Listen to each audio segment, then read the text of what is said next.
Fortnite is in its 9th season now, but seasoned veterans are still making mistakes you think they would have learned to avoid by now. Luckily for us, watching these common mistakes is a great way to improve on our own game. In this list, we're going to go over the most common and influential mistakes we still see people make. So let's jump right into it. Let's take a look at 5 mistakes you're likely to make in Fortnite right now. And don't worry, we'll be telling you what it takes to improve in each area.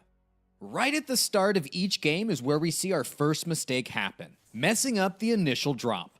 Having the fastest landing among all the people in an area has some great advantages. For instance, you get to loot sooner. Extra loot time means more items and more material. While it may not seem like much, an extra 5 to 10 seconds of looting can make a world of difference when it's the start of a game.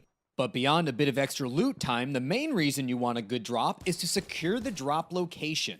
Generally, when players see you have the better landing at a house or building, they'll just let you take it. If they still try to contest, you've got the better landing and can probably find a weapon first. We feel the only exception to this is when landing on a roof for a chest. Gliders are pretty silent at the start of the game, and players who know this use it to their advantage. It's not uncommon for them to land on someone going for a chest to get that pickaxe elimination. To prevent this from happening to you, we recommend entering through a door and going for the floor loot first. Securing a drop location is especially important in highly populated zones like Mega Mall, Neo Tilted, or Pleasant Park. A good drop can be the difference between having to contest somebody and being able to safely open chests and gather loot. So how do you achieve these good drops? Well, it's all in the landing mechanics. In Fortnite, your initial jump from the bus allows you to skydive at incredible speeds. However, once the game senses you've gotten close to an object or terrain, it will automatically pull your glider. Knowing how to utilize this mechanic is what allows for great landings. To take advantage of this, keep these 2 things in mind. First, aim for low elevation. The lower the spot you drop toward is, the later your glider pulls out. This simply means you'll touch the ground sooner, which is what we want when committing to a drop. And second, drop a short distance away from the specific area you want to land. Newer players make this mistake a lot. They'll drop directly above the POI they want to land at and just end up hovering, waiting to land. Instead, you want to aim at the location and deploy your glider at the perfect distance. When done correctly, it leads to faster and more precise landings. Season 9 has introduced a couple of new ways to drop quickly as well. The slipstreams and floating platforms added to the map put you in skydive mode as soon as you enter them. You can potentially shave off a couple of seconds from your landing if utilized properly. Like in previous seasons, ziplines can also allow you to reach the ground faster. Just glide near it, enter the zipline, and then jump off. If you feel like your drop is a little short or needs adjusting, you can use volcano vents to enter skydive mode again. While these mechanics can help you achieve better drops, we recommend not focusing on them too much and instead work on the base mechanics that remain the same from season to season. Trust me, I also wanted to jump right into the more advanced stuff when I first started out, but taking my time with the basics really helped me get battle royales in arena mode. The dropping mechanics in Fortnite are quite intricate and difficult to master. It may take several hundred attempts before players can get a real good feel for fast drops. Messing them up is all part of the learning process, so don't be worried if you botch your landing a few times. Like most FPS, Fortnite players are better off making peaks on the right side. The reasons vary from game to game, but in Fortnite, here are the most important reasons why you don't want to peek on the left-hand side. Your character holds the gun on their right, and in Fortnite, bullets actually come out of the weapon. So if you peek around the left corner of a wall, you have to expose so much more of your body just so you can shoot.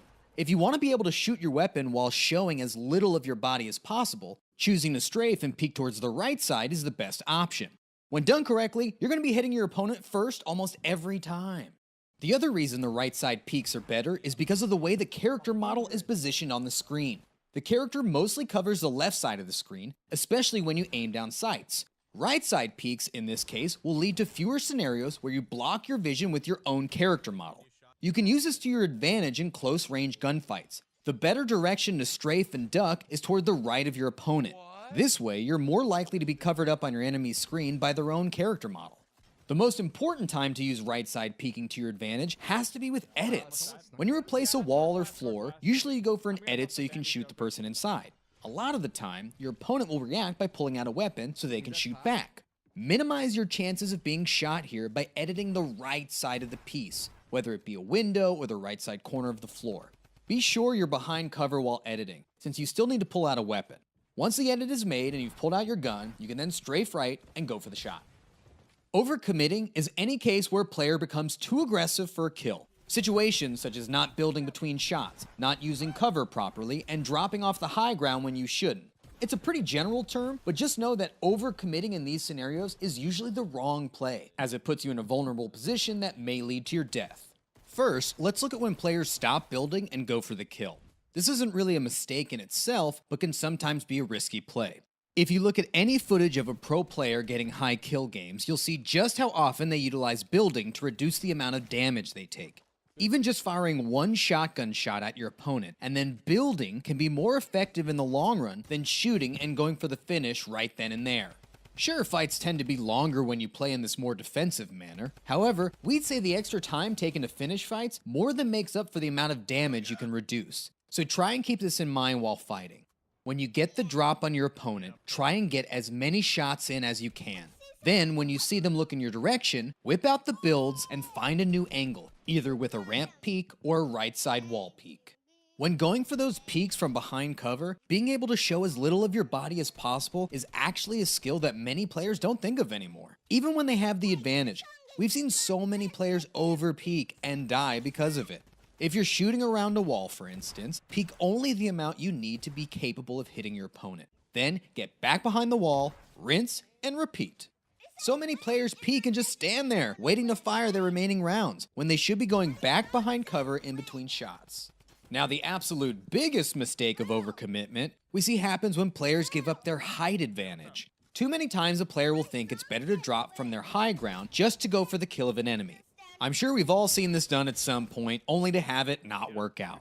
We drop down, can't finish the kill, and all we've done is give up the high ground.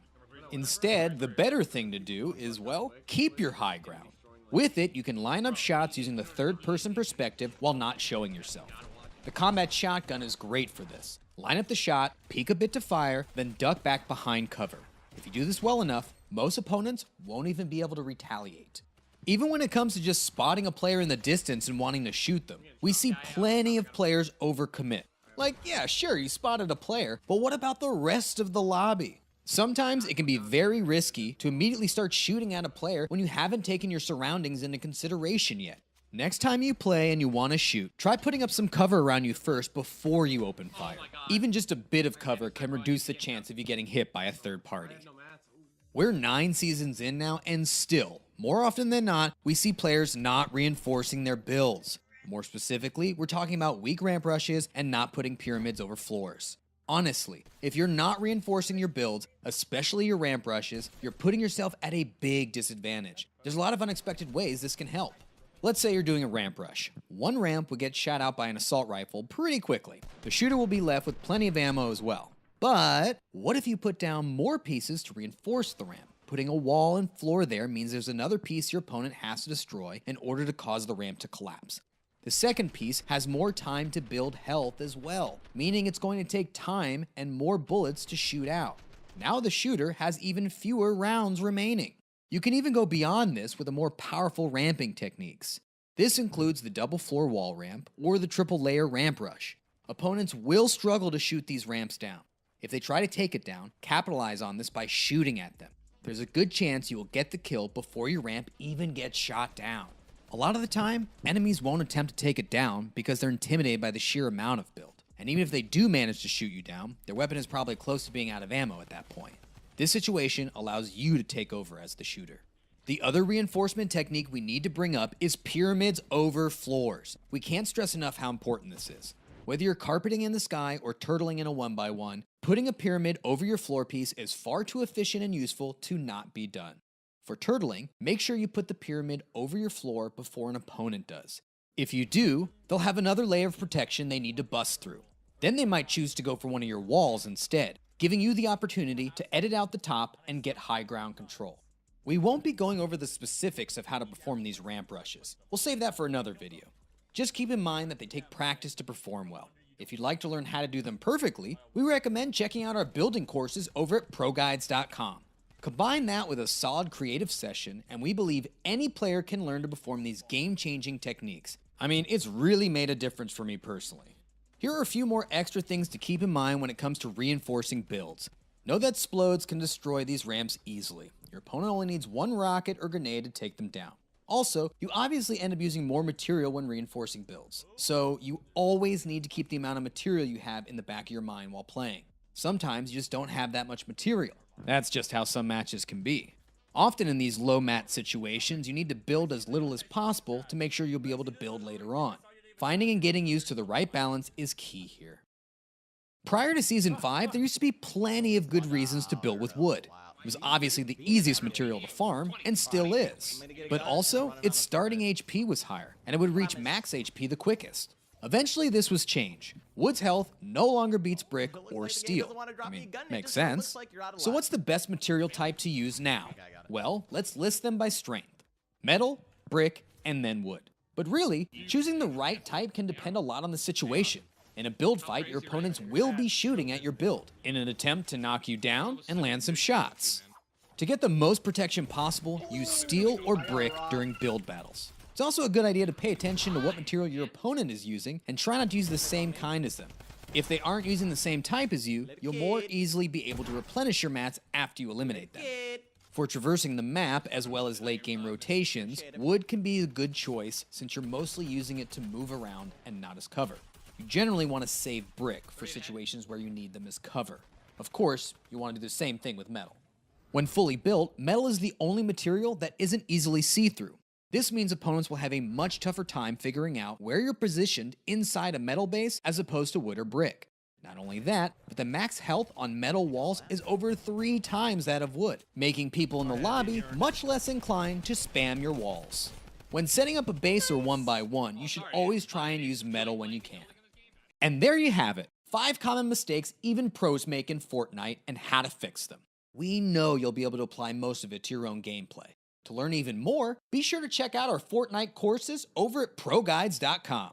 With over 20 courses available, you'll be able to find much more in-depth information when it comes to the topics we've discussed today. If we've been helpful, please feel free to toss us a subscription and like the video.